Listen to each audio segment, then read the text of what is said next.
Bon, Warner, va falloir qu'on parle. Parce que au cinéma en ce moment, t'arrives pas à nous livrer des trucs qui sont ultra cool, donc c'est très compliqué d'être fan de DC en live action au cinéma. Et concernant les jeux vidéo, le peu que tu sors de nouveau, c'est pas fameux. Donc, qu'est-ce qu'on fait d'ici? Ce qu'on attend? Dis-moi, Warner, explique-moi, qu'est-ce qu'on fait? Bonjour à toutes et à tous, on m'appelle Sven, vous l'aurez compris, nous allons parler du jeu Gotham Knights que l'on vient tout juste de terminer en stream. Voilà, on a tout fait en stream. Si ça vous intéresse, d'ailleurs, je suis tous les week-ends et quelques fois en semaine sur en ce moment The Last of Us partie 1. C'est la première fois que je fais les The Last of Us, voilà, donc vous découvrez entièrement toutes mes réactions à chaud, etc. Tout ça sur PS5, j'ai fait tout niquer, incroyable. C'est vrai que c'est pas très cher les jeux au final, donc on s'en fout. Et donc Gotham Knights qui est développé notamment par Warner Bros Games, c'est ça, Montréal exactement, qui est un jeu qui est sorti début novembre il me semble, qui est exclusivement disponible sur Next Gen, donc PS5, Xbox Series et aussi PC. Alors je dis encore Next Gen, mais bon, c'est current gen, mais voilà, c'est tellement compliqué de trouver de la Next Gen qu'on appelle ça encore Next Gen, même si c'est sorti il y a 2 ans. Ça a sa petite importance, justement, on reparlera des supports juste après. Alors, de quoi ça parle Gotham Knights, puisque beaucoup m'ont demandé mon avis quand j'étais en stream sur ce que je pensais du jeu, et ben j'ai décidé voilà d'en faire une vidéo totalement dédiée. Gotham Knights, c'est en gros le postulat de base, Batman meurt. Donc Gotham se retrouve totalement encore plus dans la merde que ce qu'elle ne l'est, voilà, c'est pour vous imaginer le bordel, parce que déjà Gotham, même avec Batman, c'est vraiment un délire, quoi. Ce sont donc les chevaliers de Gotham qui prennent le relais, qui sont donc les anciens partenaires de Batman, que sont Red Hood, Nightwing, Batgirl ou encore le nouveau Robin. Donc tout ça fait que ces 4 acolytes vont devoir donc se lier pour devoir affronter plein de menaces, notamment 2 principales que sont la Cour des hiboux, donc une organisation secrète qui dirige Gotham dans l'ombre depuis des siècles en gros, et bien entendu la Ligue des Ombres avec à son apogée, à son centre, à son commandement, c'est le mot que je cherchais, Talia al Ghul, voilà. Donc voilà, c'est un pitch qui est plutôt intéressant. La Cour des hiboux, c'est une histoire qui est ultra intéressante dans les comics, qui a un lien tout particulier avec Batman, qui est très puissante. Bref, il y avait vraiment un potentiel à faire. Je vais commencer par les points positifs avant de passer aux points négatifs. C'est que si on est fan de DC, vous allez apprécier le jeu parce qu'il y a du lore DC, il y a des easter eggs à foison, il y a des personnages du genre Gueule d'Argile, Mister Freeze, etc. qui reviennent. Alors il faut aussi dire que pour votre information, au niveau du temps de jeu, j'ai pas terminé le jeu à 300%, j'ai fait surtout toute la quête principale qu'on a évidemment terminée en stream, et j'ai fait quelques quêtes secondaires, mais j'ai pas trop poussé parce que je vous avoue que le temps était par moments un petit peu long et que j'avais hâte d'arriver à la fin pour pouvoir passer à autre chose. Mais j'ai dit, on reviendra aux points négatifs après. Toujours du coup, concernant les côtés positifs, ce sont les costumes. Franchement, c'était un plaisir parce qu'on a un espèce de système, on va dire RPG dans ce jeu, où en gros on va gagner des points de compétences, on va pouvoir crafter des armures, des armes, etc. Et franchement, pour être honnête, je suis vraiment pas fan d'habitude du système RPG parce que je trouve ça ultra chronophage, parce que je trouve que ça ralentit le gameplay, etc. Ici c'est cool parce que déjà c'est quelque chose qui est assez intuitif, c'est rapide, c'est pas du RPG qui est ultra poussé non plus, donc pour les noobs comme moi, ça fait plutôt plaisir parce que tu arrives à avoir le système RPG sans être pour autant sur un The Witcher-like par exemple. Et aussi, c'est vrai que toutes les armures t'offrent un certain éventail de goûts, un certain éventail aussi d'easter eggs, puisque si vous avez lu des comics ou quoi, vous allez retrouver certaines armures qui font plaisir venant de différents arcs, venant de différents, pas que comics d'ailleurs, mais différents films, etc. Donc voilà, tout ça, ça fait plutôt plaisir. L'autre chose, c'est bien entendu tous les personnages du lore de Batman qui sont de retour, que ce soit des acolytes comme Lucius Fox, Alfred, etc. ou même des méchants comme Mister Freeze ou encore Gueule d'Argile, ou encore plein d'autres personnages, parce que j'ai pas envie de trop vous en dire, sait-on jamais. Le jeu bénéficie aussi d'une OST que moi j'ai plutôt bien apprécié pour le coup. On est sur une espèce de BO quand on voyage dans la ville, un peu à la Batman Flash, justement, donc j'aime plutôt, voilà, on est vraiment dans le thème. C'est clairement pas la musique que tu vas écouter comme tu pourrais écouter une musique d'Assassin's Creed ou de God of War par exemple, mais c'est une musique d'ambiance qui porte plutôt bien ses fruits, qui est dans l'ambiance et qui fait plutôt plaisir. L'autre chose que j'aime bien, c'est le fait, quand on passe d'un personnage à un autre, il faut totalement réapprendre le jeu presque, réapprendre sa manière de se battre. Vous allez voir que si vous maîtrisez à 100% par exemple le personnage de Nightwing, ça va pas du tout être la même chose sur Red Hood par exemple, qui lui a un style de combat qui est beaucoup plus satisfaisant parce qu'il est beaucoup plus lourd et puissant, mais du coup aussi beaucoup plus lent. Donc ça se joue différemment. Red Hood, ça va beaucoup être aussi des trucs à distance, avec des gadgets, etc. Là où Nightwing va plus se battre par exemple au corps à corps ou avec des petites compétences qui font plaisir. Donc pour le coup, c'est une qualité que là aussi on peut donner au jeu. L'autre chose, c'est sa durée de vie, et moi je trouve que c'est un point positif parce que je suis pas du genre à aimer les gros jeux où il faut genre juste 50 heures pour terminer uniquement la trame principale. Alors je sais que c'est pas l'avis de beaucoup, et je sais, et c'est normal aussi, on considère que quand on met par exemple 80 balles dans un jeu vidéo, bah, c'est aussi pour qu'il dure le plus longtemps possible. C'est pas comme ça que je vois les choses, même si je comprends la réflexion évidemment. Moi j'ai beaucoup de mal à déjà trouver le temps pour jouer au jeu, donc c'est vrai que les longs jeux j'ai du mal à m'y mettre, et là on est sur un jeu qui fait environ, pour sa trame principale on va dire, voilà, entre 15 et 20 heures, je pense une quinzaine d'heures de jeu à peu près, donc c'est plutôt cool, en vrai ça fait le taf. Il y a quelques moments de ralentissement dans le scénario, où par exemple on va faire une mission principale, et juste après il faut nous mettre une mission à la con, on va devoir farmer ou je sais trop quoi, ce qui va un petit peu casser le rythme, on va pas se le cacher, du jeu, de la mission à ce moment-là. Mais en général, les missions sont plutôt sympas, on va dire, même si ça pète pas trois pattes à un canard. Ah, évidemment aussi, l'histoire, je la trouve intéressante. La cour des hiboux, c'est un arc qui est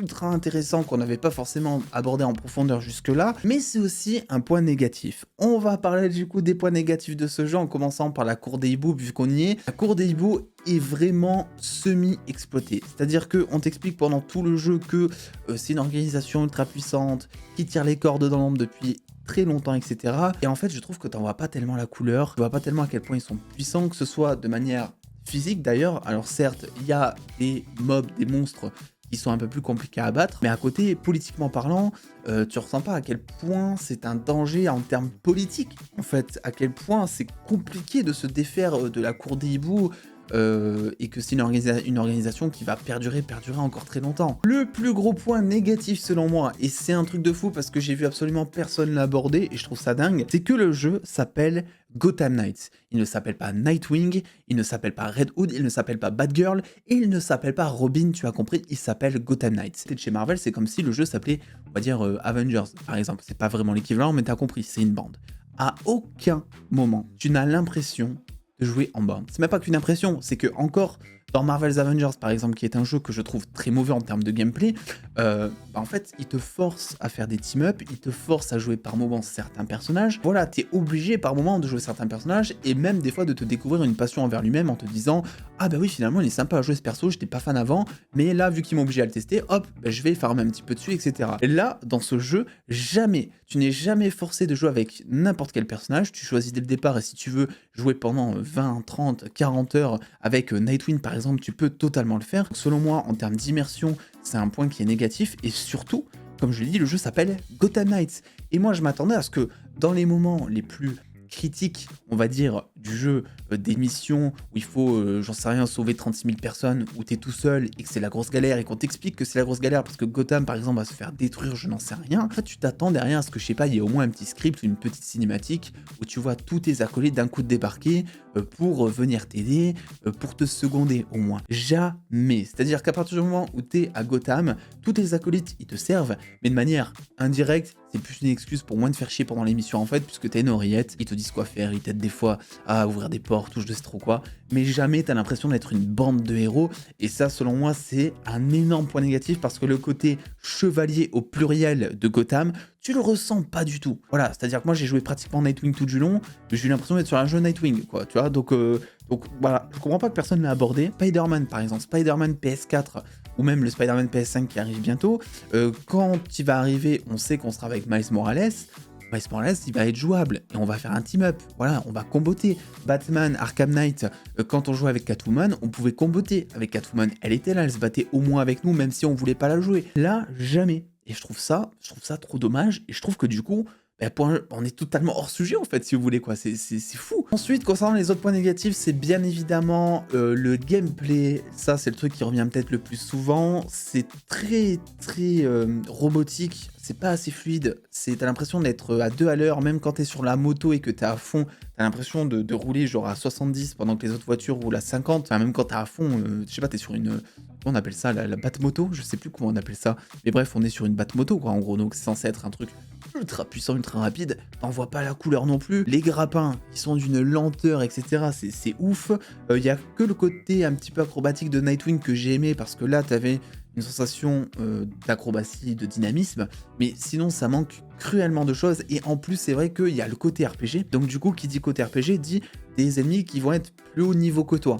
Et donc il y a des fois, mais tu te prends des phases de combat, mais tu vas mettre 15 minutes à tuer 3 mobs, quoi. Et c'est trop chiant, vraiment. D'autant plus quand ça se répète, parce que oui, le jeu est assez friand de vagues. Vous savez, ce fameux procédé où par exemple, tu dois pirater un truc, et pendant que ça se pirate, parce que comme par hasard, tu t'appelles Nightwing, tu as accès à une technologie de la Batcave, mais le piratage est toujours aussi lent comme en 1970, et bien pendant que ça se pirate, tu dois protéger la clé USB, par exemple, le temps qu'elle finisse le piratage, de toutes les hordes d'ennemis qui vont arriver. Et on se tape plein de vagues comme ça, c'est très répétitif, et c'est tout le temps. Je pense notamment au combat final, sans spoiler, où avant d'arriver en gros au boss final, tu as vraiment des vagues, une dizaine de vagues d'ennemis en fait, et la mission dure vraiment 2 heures parce que en fait tu te tapes tout le temps, tous les 2 mètres, des vagues d'ennemis qui sont d'ailleurs ultra chiants à buter parce qu'ils sont plus haut niveau ou parce que c'est des ennemis un peu plus puissants. Donc voilà, ça rajoutait beaucoup de lenteur pour pas grand chose, c'était chiant. J'ai pas grand chose à rajouter. Évidemment, ce gameplay il va pas être aidé de la caméra qui n'est jamais verrouillée, et par moments ça en devient illisible dans le sens où comme tu es sur un jeu où tu te tapes des phases de combat où tu dois toujours esquiver, donner un coup de poing, esquiver, et quand tu as un ennemi qui arrive derrière toi et que la caméra est en full bug et qu'elle vise je sais pas trop quoi, le ciel au hasard ou j'en sais rien, tu le vois pas arriver et tu te fais défoncer. Donc c'est un gros problème, la caméra. Je comprends pas pourquoi ça. Enfin, c'est vraiment le premier problème qui te saute aux yeux en fait quand tu joues au jeu, c'est le premier truc quoi. Et l'autre chose selon moi, c'est que le jeu aurait dû, et aurait pu même selon moi sortir sur PS4, sur Xbox One. Voilà, quand tu vois qu'il y a des God of War Ragnarok, quand tu vois qu'il y a des Horizon qui sortent sur PS4 et que ce jeu qui graphiquement parlant est stylé, tu vois, mais ça peut être un très bon jeu de PS4 en soi, tu vois. Enfin voilà, ça n'a rien d'exceptionnel, ça fait le taf, mais pour un jeu qui fait le taf, tu t'attends à ce qu'il sorte sur PS4, sur Xbox, et ça aurait dû, franchement, je sais pas pourquoi, peut-être que c'est à cause de ce système de coop que par ailleurs je n'ai pas testé, qu'ils n'ont pas pu le faire techniquement parlant, à cause des serveurs, je sais pas trop comment ça fonctionne, mais le jeu aurait dû sortir sur CureEngine. Alors il me semble qu'il y a un patch qui est prévu pour faire sortir justement le jeu sur les anciennes plateformes. Alors j'imagine que ça sera pas forcément toujours d'actualité dans quelques mois, ça va dépendre des chiffres du jeu, combien est-ce qu'il se vend, et là vu que j'ai l'impression que le jeu bite pas mal, je sais pas s'ils vont mettre de l'argent pour développer une CureEngine en gros, mais ouais, c'est assez décevant, et c'est bien dommage parce que du coup ça rend le jeu inaccessible en fait. Déjà qu'il est pas ouf, mais en plus si tu le mets qu'à quelques possesseurs, et rares possesseurs de PS5, Xbox et PC, bon PC d'ailleurs, parce que j'ai entendu dire que le jeu était assez mal optimisé d'ailleurs, bah, pour le coup c'est assez dommage. Scénaristiquement parlant, c'est là où c'est un petit peu intéressant quand t'es fan de DC, mais je suis pas sûr que pour quelqu'un qui en a rien à faire de l'univers de DC, je suis pas sûr que ça vaille le coup, pour être honnête. Moi, c'est vrai qu'il y a certains éléments qui m'ont accroché parce que j'étais content de retrouver certains personnages ou de voir certains twists. Je pense notamment à la fin, il y a un petit twist auquel on peut s'attendre ou pas, on va dire, qui fait plutôt plaisir. Mais si t'es pas fan de DC, peut-être que ça t'en touchera une sans faire bouger l'autre. Donc voilà, écoutez, c'est mon petit avis sur Gotham Knights. Je pense que c'est un jeu, voilà, je vais mettre une note, parce que bon, sur les jeux, je vais mettre des notes, je suis comme ça, bah ouais, c'est moi qui décide. Je mettrai un 11 sur 20 pour Gotham Knights. Voilà, c'est pas non plus en dessous de la moyenne, ça se défend par moment, mais c'est clairement un jeu oubliable que j'avais hâte de finir, et peut-être qu'on fera les quêtes secondaires en stream, je sais pas, quand il y aura une hype d'ici, qu'on voudra jouer à un jeu d'ici, et que voilà, vu qu'il nous manque des missions secondaires, on fera des jeux secondaires, je ne sais pas, des missions secondaires, pardon, mais sinon, vraiment, attendez qu'il soit bien en promo, le jeu genre à 20 balles, ça vaut plus le coup, et c'est mon conseil, attendez, même si vous êtes fan